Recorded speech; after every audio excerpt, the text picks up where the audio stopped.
We're here on the titanium couch of Paragon Machine Works, visiting with Mark, the founder, CEO, member of the Mountain Bike Hall of Fame, and fellow bike nerd.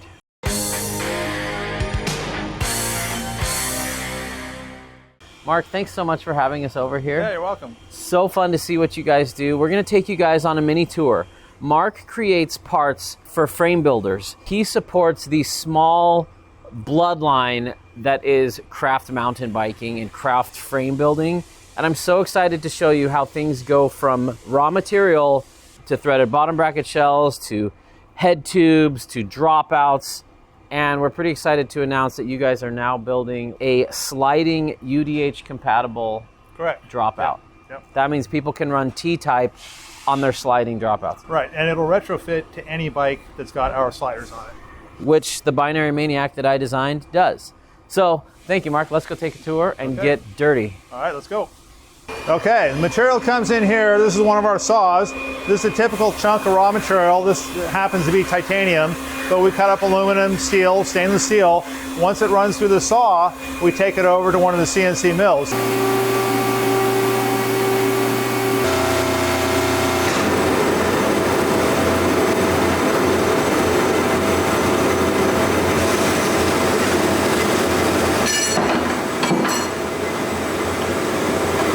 Okay, here's one of the CNC mills that we mentioned, and here's a typical piece of material. This happens to be aluminum, and the process here is the T-type slider insert we're working on. This is brand new for us. All right, well, we got the raw material here for stem steer clamps.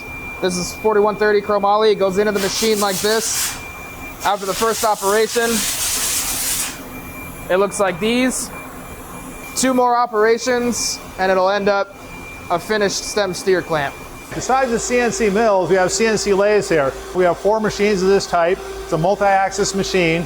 Lathe spindle on the left, lathe spindle on the right, turret on the bottom, turret at the top, and these all have milling capabilities as well. So we put bar stock in one end, and a finished part comes out the other end.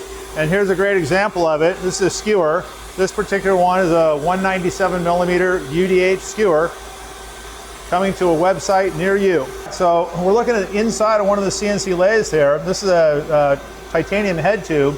Every once in a while we got to stop, we got to pull these chips out so we get a nice finish on it. So once we root those chips out of there, we're going to close the machine up, and we're going to come in here and do a finished cut. And this is titanium, so it's going a lot slower than if it were aluminum.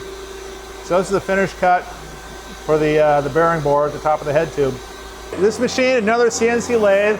It's a little simpler than the last one you saw.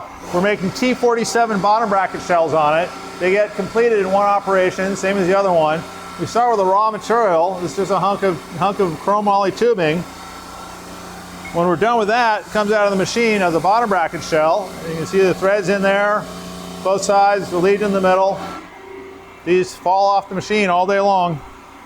When parts come off any of the machines, they typically have a lot of burrs on them. So we put in this machine here as a tumbler. It's got a media in here that's a ceramic media.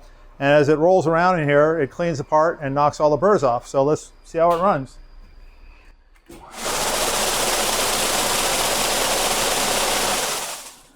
Part of making parts is designing parts. So we use computers. We've got software that does a lot of the work for us.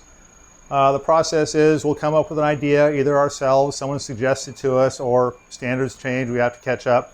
So we draw it up on the computer, and eventually we end up with the actual part. There we go. Yeah, it's just another step in the process. It's got to be done. When the finished parts get finished, we bring them upstairs. This is our office, our inventory. It ranges from head tubes, bottom brackets, all the way throughout the office here. Stuff's all on our website. You can all take a look at it. We do components in steel, titanium, and stainless steel, and our inserts are typically made of aluminum. So Mark, how did you get started into machining and getting interested in this stuff?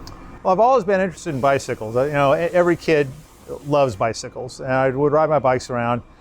And I found out there was a machine shop program at our local high school, and it sounded interesting to me. So I took that class, and I found out I could make parts for my bicycle. So it was like this really easy symbiosis between machine work and bicycles. And I started doing this when I was, as a freshman in high school. And it was so fun. and so rewarding to do this stuff. And it just kind of morphed into a career. So I'm a really lucky guy that I get to do two of the things I love the most, machine work and bicycles, and I made a living out of it. It's been great. What advice do you have for people chasing their passion and turning their passion into a job? Stick with it. There are some hard times for sure. I think any small business goes through some rough patches. If you believe in the work and you believe in yourself, figure out a way to make it work. If you have to take a day job to support your job, there's nothing wrong with that, and look forward to what the next step that the business can take. So you deal with standards more than anybody. Yeah, we do. Tell me about standards a little bit. Yeah, standards aren't particularly difficult to work with. It's changing the dimensions on a part. It can be kind of a pain at times. You know, like as you said, you've got a part that works great, and now all of a sudden it's been superseded by something else. But one of the things I'll say about the standards is practically every standard we've come across has resulted in a better bicycle. And the examples of that are going to be disc brakes and index shifting and suspension. And all three of those, I said, nah, we don't need it. Bikes are good enough. And I was wrong.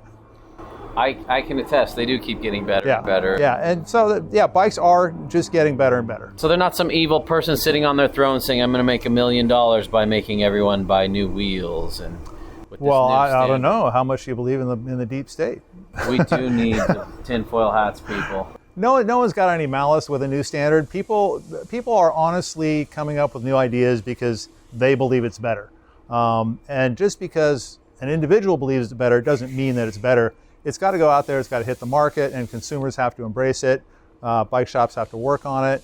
And there, in the evolution of the bicycle, certainly there have been some duds, but where we are now, we're riding some pretty nice bikes compared to what we used to. Well, on behalf of all of us hardtail nerds and all the builders out there, whether you're a hobbyist or you've been doing this as your job forever, thank you for your contribution to the mountain bike world. We wouldn't be the same without you. Well, thank you. Really appreciate it. Yeah, glad you stopped by. Such a fun tour. Right.